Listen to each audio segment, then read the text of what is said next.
Hello everyone, आप सभी का बहुत बहुत स्वागत है। आज की क्लास में कुछ महत्वपूर्ण प्रश्नों को देखेंगे और ये प्रश्न हिंदी से संबंधित समस्त प्रतियोगी परीक्षा के लिए बहुत ही महत्वपूर्ण है। देखते हैं जैसे कि UP, TGT, PGT, primary and junior की वैकेंसी आने की उम्मीद है और एग्ज़ाम भी बहुत ज़्यादा गैप ना करके नवंबर दिसंबर में ले लिया जाएगा।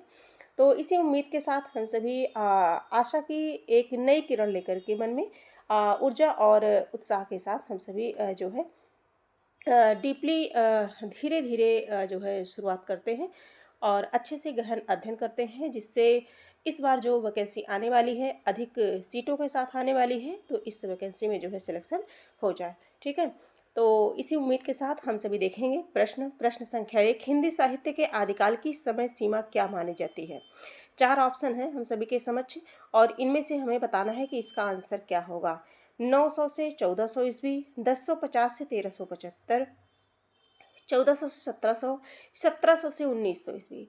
चारों में से बताना है कि जो है आदिकाल है ना, हिंदी साहित्य के इतिहास को 4 कालखंडों में विभाजित किया गया है। आदिकाल, भक्तिकाल, रीतिकाल और जो है आधुनिक काल। तो उसमें पूछा जा रहा है कि आदिकाल की समय सीमा क्या है।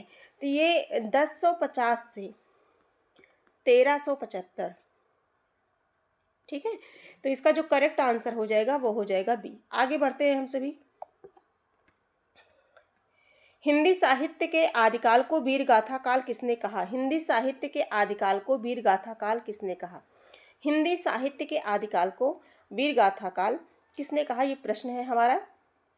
हाँ, ऑप्शन ए है आचार्य रामचंद्र शुक्ल, बी है डॉक्टर नगेंद्र, सी है हजारी प्रसाद द्विवेदी, डी है राम विलास शर्मा। तो किसने कहा, तो वीर गाथा काल, आदिकाल को वीर गाथा काल किसने कहा, आचार्य रामचंद्र शुक्ल ने। किसने कहा, आचार्य रामचंद्र शुक्ल ने। और आदिकाल को आदिकाल नाम किसने दिया, हजारी प्रसाद द्विवेदी ने।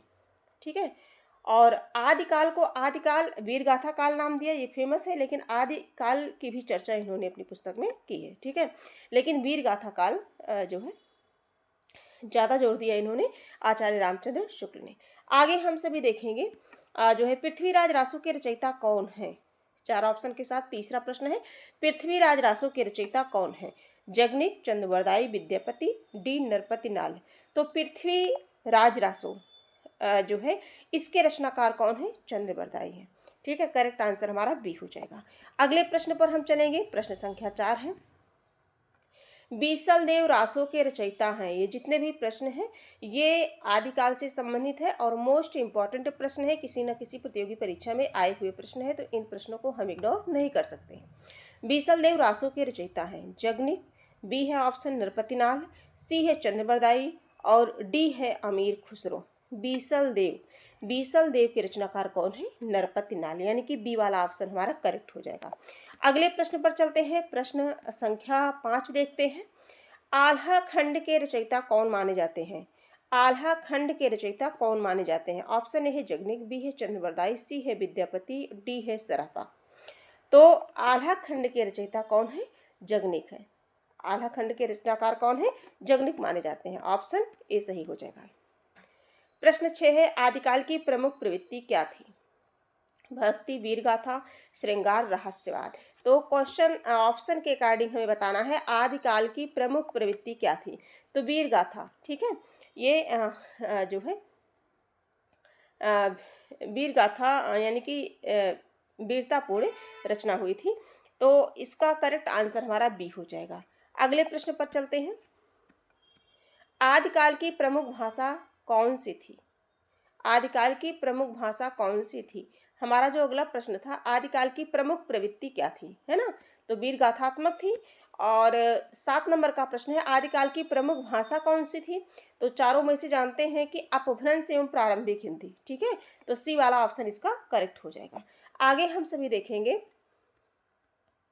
परमाल रासों का संबंध किससे है। परमाल रासों का संबंध किससे है, 3 ही ऑप्शन है। परमाल रासों का संबंध किससे है। ऑप्शन ए है पृथ्वीराज चौहान, बी है आल्हा उदल, सी है बीसल देव और डी वाला ऑप्शन देख लेते हैं जयचंद्र। ठीक है, परमाल रासो जगनिक की रचना है। अभी क्वेश्चन भी बना था और इसमें जगनिक की रचना है और किसकी चर्चा है, आल्हा और उदल, है ना। करेक्ट आंसर हमारा बी हो जाएगा। आगे देखेंगे, सिद्ध साहित्य के प्रथम कवि माने जाते हैं। प्रश्न संख्या 9, सिद्ध साहित्य के प्रथम कवि माने जाते हैं। ऑप्शन ए है सरहपा, बी है गोरखनाथ, सी है कबीरदास और डी है विद्यापति। सिद्ध साहित्य के कौन है? सरहपा है। करेक्ट आंसर ए हो जाएगा। ठीक है, आगे देखेंगे 10वां प्रश्न देखेंगे, नाथ पंथ के प्रमुख कवि कौन है? नाथ पंथ के प्रमुख कवि, तो नाथ पंथ के प्रमुख कवि जो है गोरखनाथ है। कौन है? गोरखनाथ है। गोरखनाथ है, तो ए हमारा सही आंसर हो जाएगा। तो आज की क्लास में हम लोगों ने जो है 10 प्रश्नों को देखा है और ये 10 प्रश्न जो है परीक्षा की दृष्टि से बहुत ही इम्पॉर्टेंट है।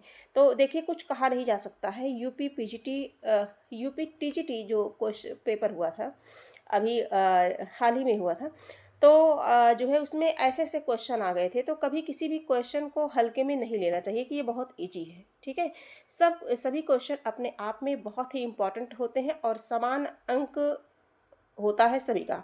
तो कभी भी हल्के क्वेश्चन को जो है कभी भी सरल क्वेश्चन को हल्के में नहीं लेना चाहिए। ठीक है, क्योंकि जल्दबाजी में पेपर बहुत ही आसान आया था और मेरिट भी इसीलिए बहुत ही हाई गई है। ठीक है, तो हम सभी को जो है इन जो इजी प्रश्न लगते हैं देखने में, और इजी प्रश्न कोई नहीं होता है, बस यही है जिसकी तैयारी अच्छी होती है तो उनके लिए वो प्रश्न इजी हो जाता है। ठीक है, तो सभी प्रश्नों को हमें जो है ध्यान देना है, कभी भी क्वेश्चन आ सकता है। तो आज के लिए इतना ही, और यही है कि कंटिन्यू क्लास होगी, अब रेगुलर क्लास होगी और कुछ ना कुछ महत्वपूर्ण तथ्य को हम इस क्लास के माध्यम से, इस चैनल के माध्यम से आप सब तक पहुंचाने की कोशिश करते रहेंगे। आज के लिए इतना ही, फिर मिलेंगे, तब तक के लिए धन्यवाद।